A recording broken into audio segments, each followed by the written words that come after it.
Hello everyone, I welcome you all to my third video, Learn Excel with Karpagam. In today's video, we are going to discuss about the function keys ranging from F7 to F12. F1 to F6 is already covered in part 1. If you want to have a look at it, you can go and refer the second video. Let's get it started. Normally, in due course of time, what happens when we get into a data entry operation mode, it is always quite natural that we commit certain spelling mistakes in whatever the data we enter. Here I have two set of data. What I'm going to do is, I'm very much sure there is certain mistake in this particular two words. What I'm going to do, I'm going to run a spell check. When I press F7, it's going to get me a spelling dialog box. And when it comes to America, it has got me the nearest suggestion. Let's see what happens when I click change. You can see. And India, it's going to throw me the references, what exactly I'm looking for. It's exactly India. And it says spell check complete, you're good to go. Okay, let's move on to the next function. Okay.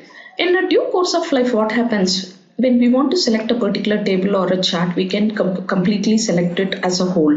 And what happens if at all you have to select only a few cells or a few columns and you want to copy or you want to cut this data and paste it somewhere? What exactly happens with Excel is when you press function F8 key and look here, I'm pressing the down arrow key and the selection gets done, and I'm pressing the right arrow key, it goes towards the right. When I press the left, it goes towards the left, it goes up. It gives you lots of flexibility and freedom what kind of a data exactly you're looking for to fetch it completely. Okay, let's move on to the next one.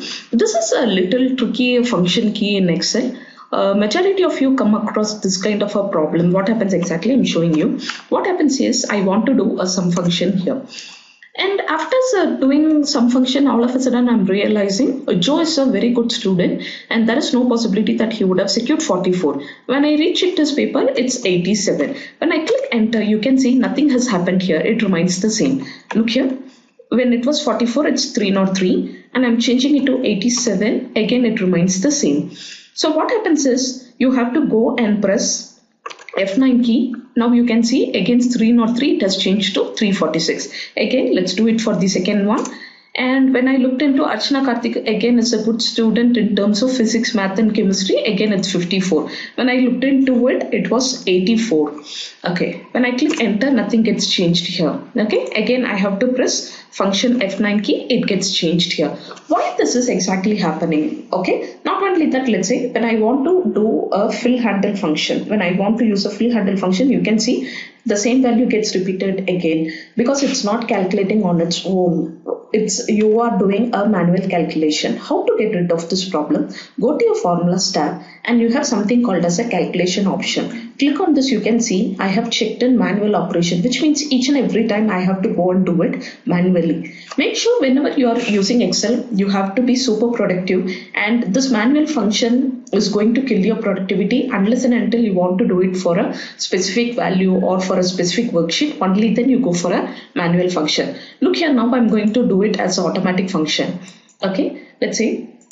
When I'm doing it here, see what happens here. Automatically it has happened. Instead of 59, I'm changing it to 98. You can see automatically the value changes because it's in a automatic. Earlier it was in a manual. Whenever you want to do the calculate now option, always you can hit function F9 key by not going to manual function each and every time. Okay, let's move on to the next one. This is yet another favorite function key of mine. Exactly what happens here is, let's say whenever we want to do certain functions, okay, let's move on to the next shortcut key. This is one of the favorite keys, all-time favorite keys of mine, because I will explain you why it is so. Whenever we start working with Excel, we always want to see what is the shortcut we can do instead of going and clicking on the tab each and every time. What exactly I'm going to do here is I'm going to hit F10 key and you can see it's going to activate my menu. And not only that, let's say when after it gets activated, let's see, I don't want this grid line to be completely shown in that. So what I'm going to do, I know very well grid line is in page layout. I'm clicking on P. It has got me into it. And now you can see the grid line is VG. When I press VG together, you can see the grid lines has disappeared. When I want it back again, I have to go and press F10 key and it's going to get me the menu activated, P again. And I'm going to press VG together, it has gotten. So whenever you want to go to each and any one of this tab, you can always hit F10. It will activate the menu and whatever the functions you want to do, you can do. Okay, let's move on to the next function.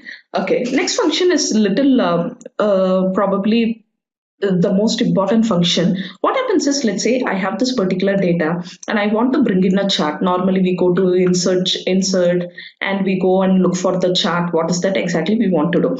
By pressing F11 key, you can see automatically a chart is added. After that, you can go and change for it. The shortcut key to add a chart is F11. I don't want this particular chart to be there, so I have deleted this chart. Yes, finally we have arrived to the last shortcut of function key F12. Normally what happens after making lots of changes, we tend to press a Ctrl S to save the file. Just imagine a situation wherein I have to make a copy of file which has to be stored at a different location.